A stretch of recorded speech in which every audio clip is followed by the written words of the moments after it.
Hey guys, welcome to Pretty Killer Podcast. I'm your host, Jordana. And tonight I have two very special guests with me. I have Gabriel Howard, head of production of Postmortem films. And I have Kellan Jackson, who is playing Damien in the movie Sugarcane. Hey guys. How are you? Thank you for having us. I am so much better now that I'm here chatting with you guys. I'm happy y'all to be here. Yeah, thank you for having us on the show. It's an honor to be here. Of course. And happy belated because it was Gabriel's birthday yesterday. So everyone wish him a happy birthday, please. I appreciate it. Thank you so much. This is a great birthday present. Happy to share it with you. Yes, of course. But all right, guys. So we're here to talk Sugarcane, which is an upcoming slasher movie that looks chef's kiss. Fantastic. I cannot wait to discuss the meat and the guts of all of it. But before we get into that, I always like to ask my guests, what got you into horror? Like, what's your first memory of horror? Kellan, if you want to start us off, that's all you, man. Yeah. That's let's see. It's kind of funny. It's I grew up in a super kind of athletic household. My brother's a great athlete. He went on to play college football. My dad was a former college football player, so they kind of had that real bonding experience through athletics when I was a kid. I got into sports a little bit later in high school, but growing up, I was always drawing, watching movies, and my dad kind of got me into the horror realm, which is funny. I think the first movie I ever saw, honestly, was like the OG Halloween. And so it's like it's either going to scar you or it's there. Yeah. Yes. And, I think growing up like that, it's either gonna like scar you or get you really fascinated into it. I just look back on those years of kind of bonding with my dad. We would always go see. I mean, we saw everything back in kind of that early 2000 era. A great type of horror too. Absolutely, The Conjuring, Insidious, and I look back on that with a lot of weird nostalgia and a lot of fond memories of it. And I think that's kind of what got me into, into being in film now, honestly. So it's kind of this full circle thing. But I got to credit my dad for getting me into the horror realm a little bit. Yeah. Well, thank you, Mr. Jackson, because that is amazing to share that with your Absolutely. dad. A great bonding experience. Yeah. And the funniest thing, Kellan, to kind of bounce right off of you is that low-key kind of the same exact way for me. I remember my earliest horror experience was actually two movies. It was the original 79 Alien by Ridley Scott. That was my first ever introduction. And then my favorite memory was actually right before I moved out of my home state. We went and caught a 35 millimeter print of John Carpenter's The Thing. And oh my God, that was like a amazing experience. You actually can't see it next to me is literally a poster of The Thing. It is my favorite horror movie. I guess I'm skipping ahead a little bit, but that is my favorite because it's so unnerving, so creepy. But those were some of my earliest memories. It was so good. It's so amazing. I love that. I share the love for The Thing. I mean, John Carpenter, I feel like he can't miss. I love the man and I love everything that he does. And I also saw The Thing on 35 millimeter, which was an experience to just be in the theater and watching it. Oh, chef's kiss. I love it so much. That's so good. Yes. So now that we kind of talked about like what got us into horror, give us a little like insight of what Sugarcane is, because I really didn't know like too much about it, but the visual of the mask is what drew me in, because you can't be a good mask. Absolutely not. I mean, when Pat Baker, who's the director of the film, and I were talking back and forth and kind of building up to like, okay, what do we want Sugarcane to ultimately be? I mean, Michael Mao, who is one of the core cast members of the film, he was playing around with the idea of his iconic bunny man mask. And we immediately saw that visual and we were like, that is something special. That is something that cannot be replicated. But Yes. the film is really about this it's about a survivor of a trafficking website named Mari, who is trying to track down a recently abducted woman named Phoebe from this mysterious person known as the Bunny Man. And it is a race against time, and through Kellan's character Damien, the two of them try their best to track down the main girl Phoebe before it is too late for her. So the film is very much similar to, I think it was the suspense. It kind of combines the suspense of The Black Phone with Yes. Ethan Hawke with Mhm. the psychological depth of The Silence of the Lambs, which that is also it's not horror, but that is another key inspiration to a lot of like films in general for myself. And Pat Baker and DJ Postley and we were all kind of just having our hands in the pot of like, okay, how do we want this how do we want the story to come about? And that is ultimately the what Sugarcane is about. And I can get more into inspiration in a little bit. But. Awesome. I love that you like kind of said that it's not technically. I mean, I think Silence of the Lambs is horror because to me, when you're dealing with someone as like menacing and horrific as Hannibal Lecter, like that's real life horror. So I like equate that to horror. Like even Seven, the procedural type horror. That's what I like to subgenre it and like put it in that classification because I think it is. Absolutely. It is. It's so unnerving. I think that's like Hannibal Lecter's dead stare into the camera. Like every time, I'm like, please do not look at me. I don't want you to look at me anymore. You like do the little side thing, like nope, don't want to make eye contact. Exactly, and the Bunny Man in Sugarcane gives off the exact same menacing, creepy vibes. But the thing is with him is like you can't stop watching him. You can't stop like observing him, and that goes for all characters in the film, which we'll get more into Kellan's character Damien a little bit, but yes, I can't wait to dive in. But like too, and I'm gonna like put a visual of it, but when you have him with his mask, he just has like this plaid shirt on, and it makes it so much more like you realize that it could be anyone. It could be your neighbor, it could be someone down the street, it could be an old teacher, and it just kind of like gives this realism to it. But then you have like the mask, and it's like it's terrifying, truly terrifying. But absolutely. yes. Well, let's deep dive into Damien's character with Kellan. What did you do to prep for this role? Like, how do you get into something like that? Yeah, it's interesting. It's different than any type of prep I've ever done for any other project. I knew from pretty early on. I mean, since I like got the script for the first time, that my job was not to be a great actor. My job was to kind of be the baseline and kind of ground each scene I was in.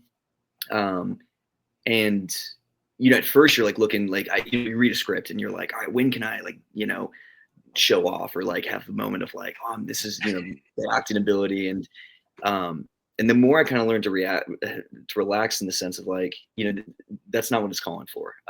My job is to be the sounding board for these other great characters. I started to take a lot of pride in that. It's like my job here is to serve this story, to ground something in a little bit of realism. And towards the end of it, I loved it. It was kind of like playing point guard and just throwing lobs to, Josie, and she would take off and run with it. And, you look at Josie or Mari and Arthur and Lacey, Phoebe, and they turn in these, amazing dramatic performances. And what I really appreciate about Damien is he's not this super outlandish character. He's kind of just the sounding board that kind of gets to bounce off these other actors. So Mhm.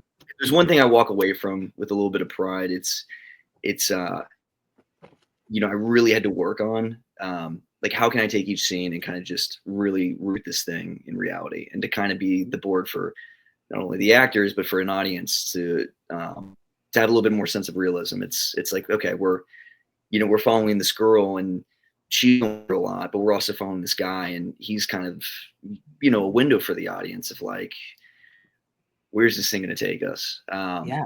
It was hard at first. It was hard to kind of walk that thin line of like, not to do too much, not to do too little, but to Mhm. try to layer every scene with a little bit of a little bit of backstory and a little bit of realism. So I it love was that. fun prep. Yeah. And I feel like a lot of people are drawn to those types of characters that are like the grounding, like the one person that kind of like assists in any way possible. Like, like I don't want to say the hero in the sense, but just like the person that like that one Sure. person like that you would rely on in a Yeah. situation of like a killer running around. You know what I Yeah. mean? So like Sure. that's an awesome, like that's like like a humbling, like an honoring thing in a sense, to play I something like definitely that. took it as a huge honor, and it was super rewarding. I mean, it's the most fun I've ever had with any character. So it was, I hope it comes across the same way. But it was really a great experience. I'm sure it will convey perfectly. I'm so excited. Like I cannot wait to watch this movie. Yeah, yeah, I'm glad that you are. Yes, and I feel like once, like just the momentum of it, because I feel like the realism of trafficking, since that's such a serious issue right now, just like the realism of it, you know what I mean? And to kind of talk about it and to have a movie, you know what I mean? Like it's good to have that because it's happening and it shouldn't be ignored, I guess. yeah. I was gonna say. I mean, Sugarcane does a lot where it's definitely inspired by their films, and I think any great horror film ever, is going to have that. But what I think, um, I appreciate bringing awareness to something like this, Mhm. because there's not a lot out there that can kind of tell this. You never really know what's going on until it happens. Until it happened. I love that. and Yeah, and I think that's that kind was a of cool like story. sorry, Kellan. No, you're good, brother. I was just for the inspiration part. It was like that was cool to be a part of, especially on y'all's end, where you guys were kind of like it felt like a team effort of like we're all here to bring awareness to this thing, and it was something we all believed in, and so it's just cool to kind of see it, the tail end of it. Absolutely. Absolutely, and that was kind of like the forefront, a little bit of like the inspiration, to Sugarcane as a whole. Is like we're not only raising awareness to something that is happening, Mhm. but it's happening all over the world. And the initial idea of the whole film was brought to us by DJ Postley, and he was saying to us how he wanted to have like a commentary on webcam live stream culture, of how it's like such an integral part of almost like all of our lives now, Yeah. and how far someone can seek validation, how far someone can push the need for approval on this hellscape of an online space. Or it could also be just as something simple as, how far do you go to get something superficial like money?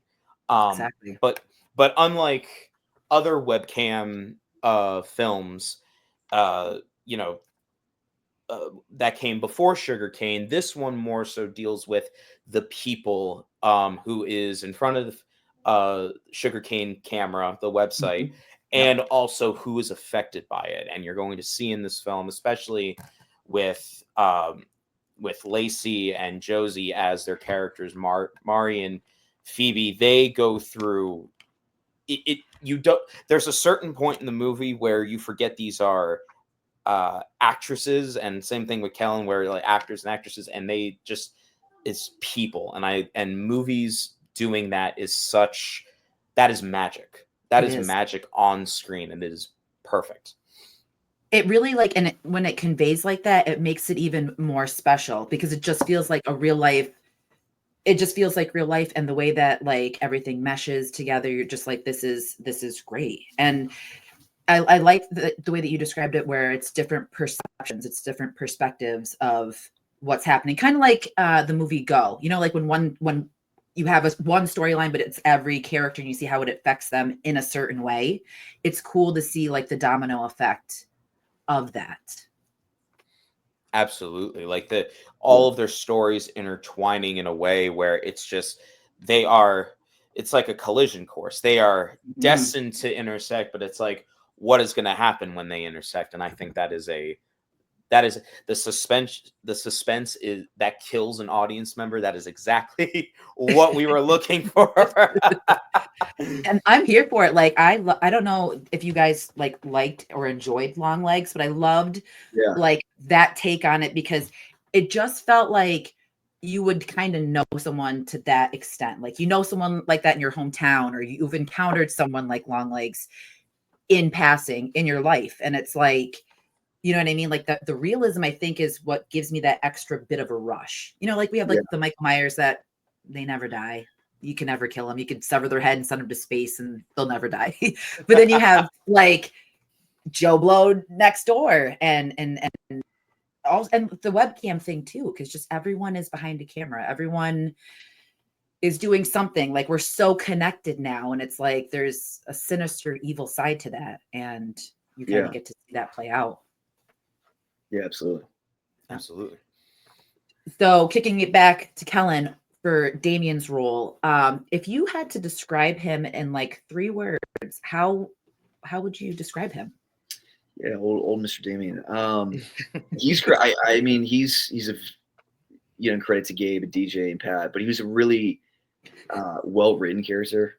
That there was always a little bit more going on underneath the surface than I think what he says.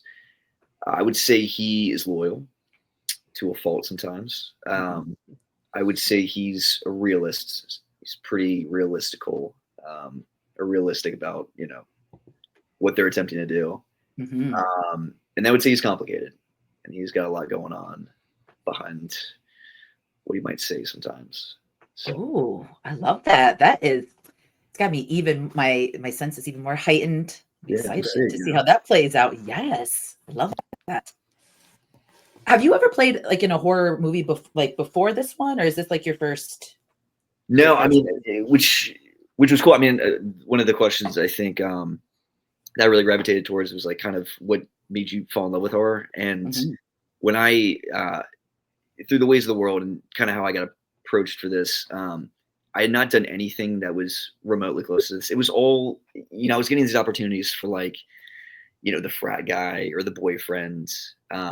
And I was, you know, trying to get out of the box. And so when this came along, I was like, I have to take this and just enjoy it. Cause I don't know when the next, you know, something this well written will come along again. And I also, you know, just really enjoyed kind of getting into a different space than what I usually do. Yeah. So this was very new for me. All the, you know, not to spoil anything, but all this, you know, the special effects and like the, you know, the blood cannons and, you know, it felt like when I was like 10, you know, making a movie with your friends, like let's put as, you know, much fake blood on this thing as possible and, you know, shows it up. So it was really this cool peek into this world that I you know, I knew about, but I never got to really play in before. So it was an honor. I very much enjoyed the horror space of it. I love that for you. It's like a breath of fresh air. It's like you're used to it, like you grew up with it, and now you get to be a part of it. See, I would want to be the killer. I would want to be completely like the opposite of whatever, and I'd love to like be like a psycho slasher or something. Yeah, like, Gabe's got it. Like a hybrid alien or something. I don't know. It was cool. It's definitely a character I've never gotten to play before, and it really was an honor. It was a lot of fun. So I hope it kind of shows me in a different light than other stuff I've done before. But yeah, Gabe gets a little cameo in there. He gets to unleash it a little bit. Hell yes. We won't say it, but you know, if you catch it, yeah. I'll keep my eyes open because I'll definitely absolutely. be looking for you. You'll see the hair and you'll know. Yeah. Oh I love my that. gosh. That's great. So for Sugarcane, like what that we like I said before, like we did have, you know, the procedural horror movies coming out, and you know, not the same, but kind of the same. What is Sugarcane? How does that make that? How does Sugarcane stand apart from other horror movies that are like coming out, that have come out in the recent years? Yeah, and to draw back to kind of what I said earlier on is that I think what makes this film stand out from all the others is the notion of establishing very well written and identifiable characters first above everything. That is kind of what Mhm. we at Postmortem really strive ourselves on, is characters first, and them going on this edge of your seat story that they have going on. And you know, this film is more so like back to basics. I think of this more of kind of like what Kellan was bouncing around earlier too. Like when we were looking back on the footage, something that I was thinking is like, this reminds me of early 2000s, mid to early 2000s horror films. And I loved that vibe where you're just seeing these characters go on a heart-pounding journey within 90 minutes. And you know, it's these characters that will stick to the forefront of your mind once the credits wash over you, you know. And again, like Josie and Lacey, Kellan, of course, and Michael as the bunny man. Just all of them give such fantastic performance, and it is a horror and thriller film that harkens back to that almost that golden era, that silver era of horror thriller movies. Yeah. And I love that you're focused on the characters, because for me, I don't care like if it's a beautifully shot movie, like cinematography wise, if there's characters that I care about and like badass practical effects, like I'm sold. Like thinking about the character afterwards. Like I just watched What Happened to Dorothy Bell not too long ago. And that movie stuck with me just because the lead character was played so well. And I just like the way that she affected me. And I also too, Gabriel, like how you said 90 minutes, because I love I love a short to the point horror movie, because I feel like we're kind of getting off topic or off point and going like 2.5 hours, almost 3 hours for movies, like completely unnecessary. Like let's 90 minutes, good characters, good effects, call it a day. Exactly. And you know, the whole idea of like the webcam, you know, and the Sugarcane website and everything, like it is there, but that is not the primary focus. You know, that a lot of earlier horror films like that were on a webcam, you know. That was a cool gimmick, you know. I'm not going to name the horror movies, although I'm sure you can understand which ones I'm talking about, but you know, it's not about the website as a whole. It is about the characters that are a part of this sadistic website, and they're just trying to figure out how does it all come together in the end. So absolutely. And I would just like to say too, the whole webcam thing, I like to accredit that to Halloween Resurrection, because do you guys remember when that came out? And they did like the whole cam shot, and like that was the first I've seen in like movies like that, and everyone like said how Resurrection's the worst. I'm like, dude, they were ahead of the time. Like they had the webcam. Like I accredit that to Halloween Resurrection. They knew what they were doing way before today. 1000%. Still one of my favorites. I'll bounce off Gabe just real fast with it, because I think I told this to you after the premiere, and you guys were just like, oh yeah, well, you know, thanks, man. But truly, it's hard for me to connect with movies. I'm super judgmental, but I think this movie is a lot more heart than I think than it shows in the trailer or people might realize. There is a genuine connection that I think we certainly all had on set. And I truly believe that kind of bleeds through on the screen. And you know, I had people, you know, come up to me afterwards, and they were just like, "Yeah, I just, you know, I couldn't tell you why. It just kind of sat with me for, you know, a day or two." And I love that. That was a real honor to hear, because I you know, it kind of felt like summer camp getting to film this thing. You know, we're all just running around, and doing the best we can and see it play out. It's like, wow, there was that camaraderie that we felt on the days. I do think that comes through the screen, and it's a little bit more emotional than I think it might be advertised as. So I don't know if a ton of horror movies kind of get deep with that. So that might be something to keep an eye for. I honestly love like a good horror movie that sits with you. And like I was just saying what happened to Dorothy Bell. That movie, it's like found footage, but it was so touching because it like involves family, and like the way that you guys are talking, it seems like it's like a friends that are pretty much like family. And when you watch that and you can feel like the connection is real, it's not like just not authentic. Sure. It really just adds that much more to the story, to the heart of it all. Yeah. So that's absolutely. even more exciting. Yeah. I mean, I'm all for like, like a Terrifier, not knowing anything about what's happening and having like no plot, or I want like some complication. I want some emotion. I want something like that. Totally. Absolutely. Well, I love that. Okay. So now that we're like talking, horror and slasher-ish type stuff, I want to know like your Mount Rushmore of slashers. Like, give me your 4 go-to slashers that you absolutely fuck with.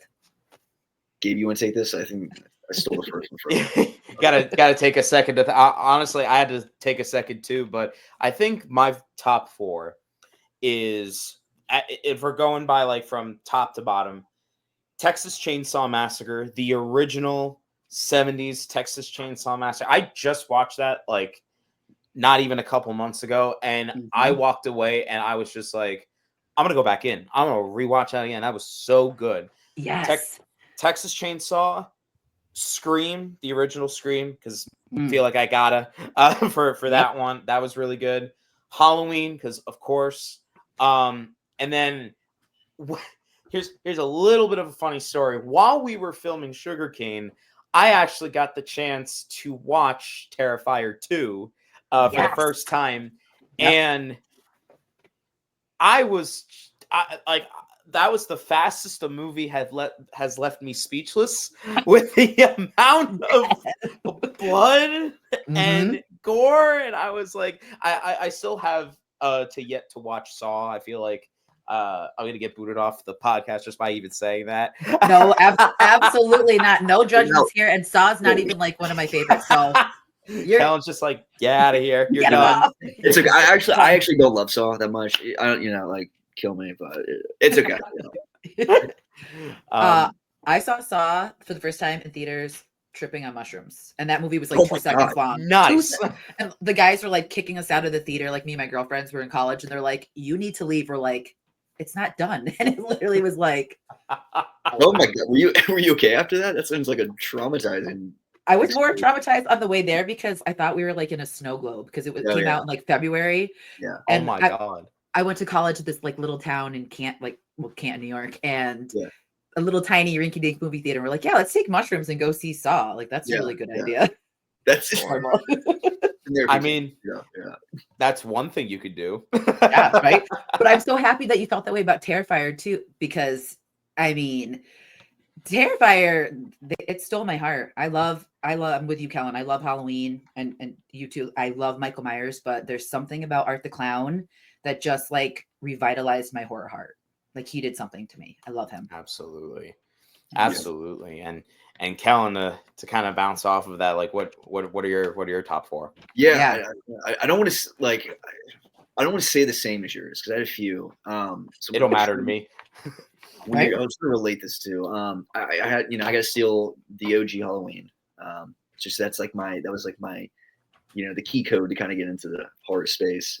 Yes. I'm going to say Norman Bates in Psycho, and I think there's a little inspiration in Michael's performance that I was kind of like, I see what you're doing. It's great. It was genius to kind of see him play that a little bit. We'll go. I was genuinely moved by Longlegs leaving it. I haven't been that upset after a movie in a while. It's so good. And I think Nicolas Cage. I mean, I don't know if that's a slasher, but I think Nicolas Cage just. I think we can rope that in because They have the axe. You know, they got a few axe murders in there. Oh yeah, there's a lot of blood. Yeah. A lot of blood. I just watched it. I was like, this is such a strange and well written character. And I didn't get to be there with Michael a ton on his days, but watching him at the premiere, I was like, and it's weird. Like we made Sugarcane before Longlegs, but there's a weird parallel of like, oh wow, it was almost, I was like, Michael, like you and even a little Nick Cage action here. That's interesting. And then I would say, I think the most scared I've ever been from a movie. I think I was in 5th grade and we were watching The Strangers, and it's just that like ominous scene where he kind of stands in the window, and I don't even know the character's name, like the pillowcase dude, whatever. Oh yeah, the axe dude. Yep. I think that character was so. However they choreographed that scene, it's just like she's drinking water, she's on the phone, and he just kind of appears, and it's just like from that, it's just happening. You know, the movie, you just know where it's going. And that was so unsettling, I think, at a young age. And that I always kind of like go back to that trope. Like that's pretty iconic for me. And it was so simplistic too. Like just so simple of her just standing there so unaware. And it makes you feel like paranoid all the time. Like, should I be checking things all the time? Right. That was pretty iconic. Yeah.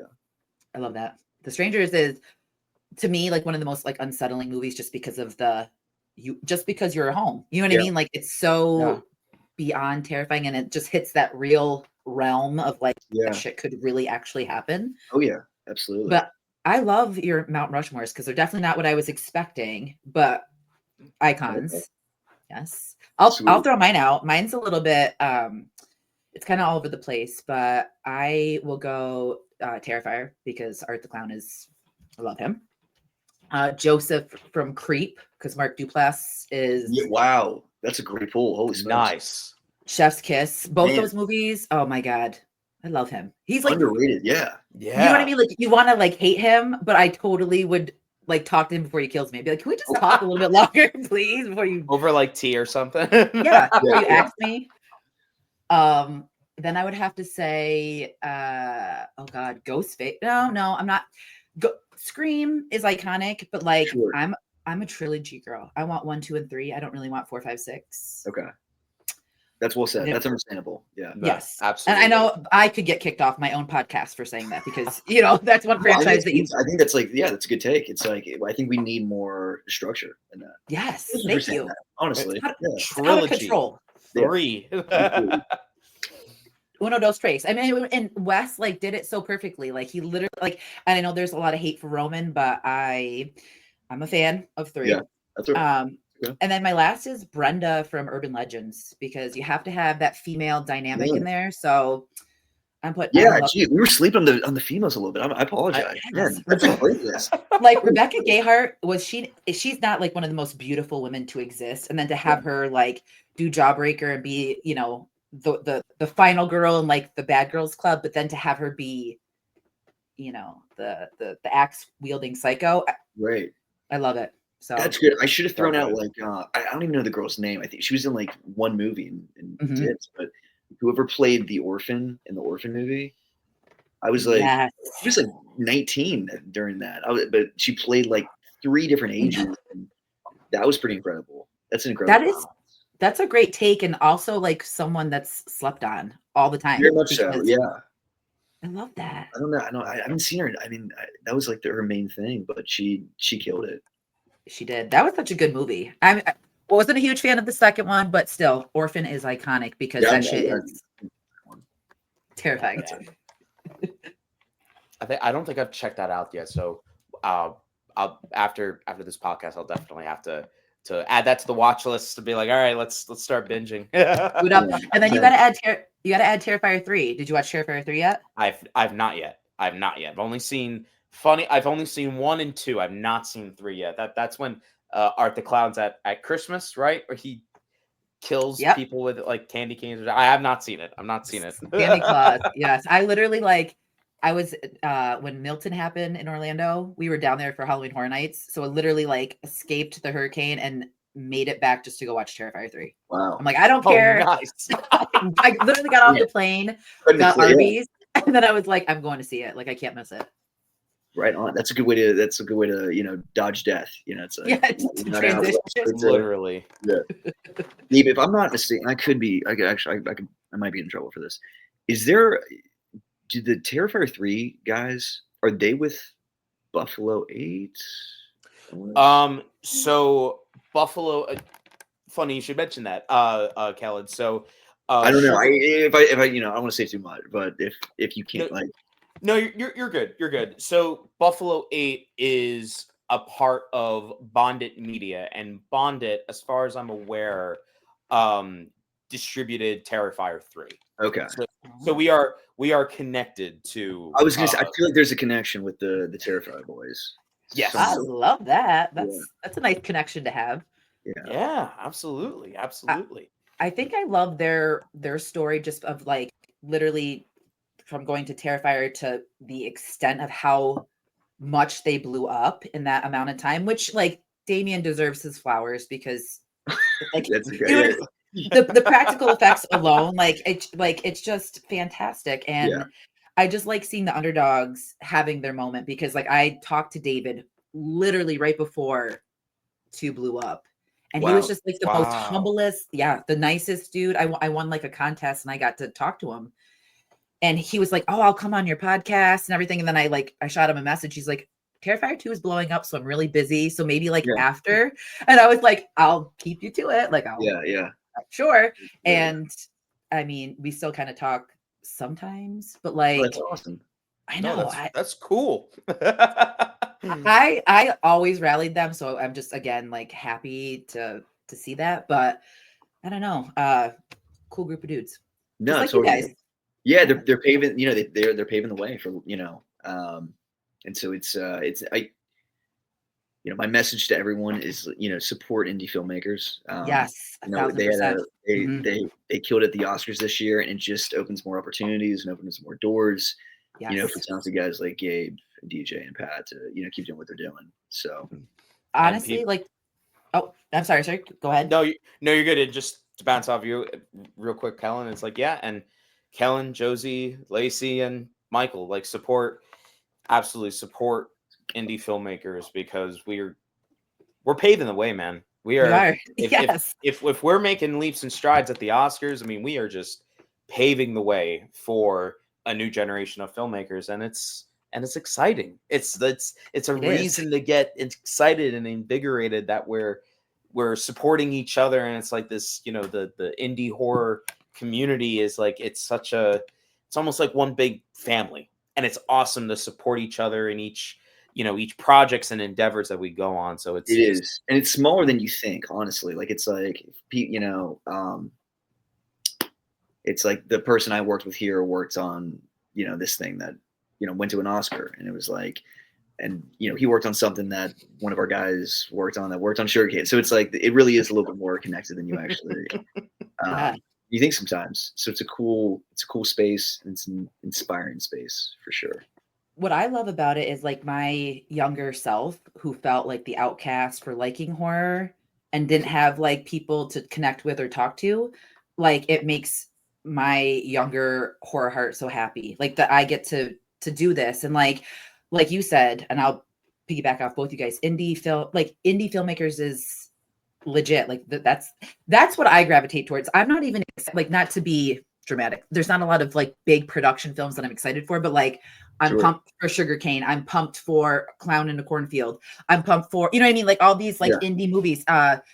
Nick, who did the McKinney Family Home Videos, like that's my favorite movie, like that I've recently found, and I have like the VHS that he sent me. You know what I mean? And it's just like indie filmmakers, nice. Right on.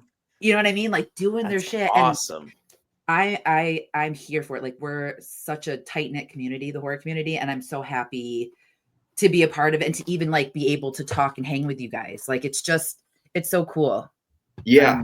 And I will say for that, that community in itself, this was my first horror film. And then right after this, I immediately did a next one called Deathwoods, shameless plug. But they do these. He said, run it back. Just to plug out the boys real quick. But that community itself, they ride or die, man, and they care about what is coming out. Yes. I had no idea what I was walking into, but some of like the TikToks and the reviews that are coming out for Sugarcane, it's like these people like generally, they're gonna give it to you straight because it's like it's almost like an honor kind of stepping on their territory, and they're gonna let you know. But when they love something, they really, really support it. Which I can't name another type of genre in film that has such like a tight knit community like that. So it's been this real privilege to, 5 years. I had no idea this thing existed, and to almost be part of the family now is a privilege, and it's very inspiring. So I love you guys. It's Oh, that's so sweet. Such a sweet moment. I love it. But it's genuine. It's like we love you, man. Oh yeah. I mean,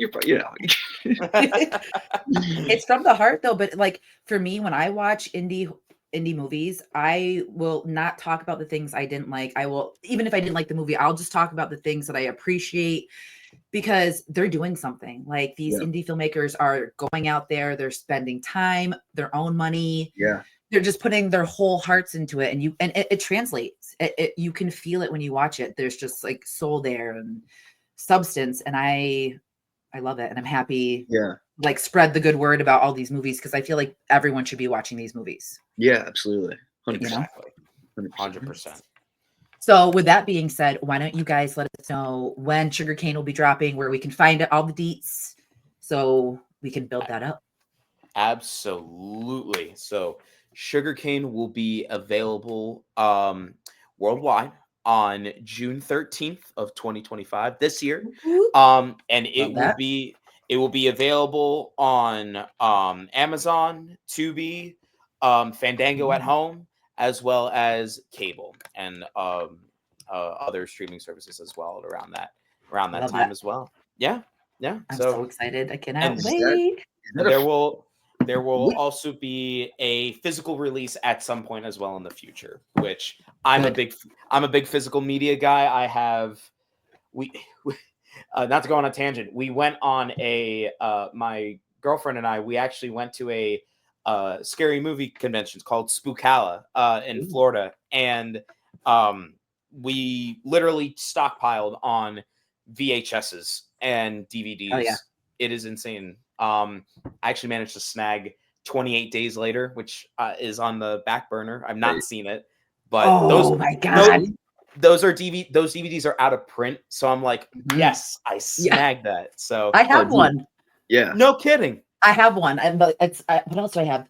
I have like April Fool's Day and My Bloody Valentine, like a twofer. Wow. That's a great, I was thinking of saying that. That's a great villain too, man. Yes, because I love April Fool's Day and My Bloody Valentine is just so classic. Like the appreciation of physical media, that's the other thing that I love too. And I love seeing indie filmmakers making their own, like having that McKinney, like the actual videotape.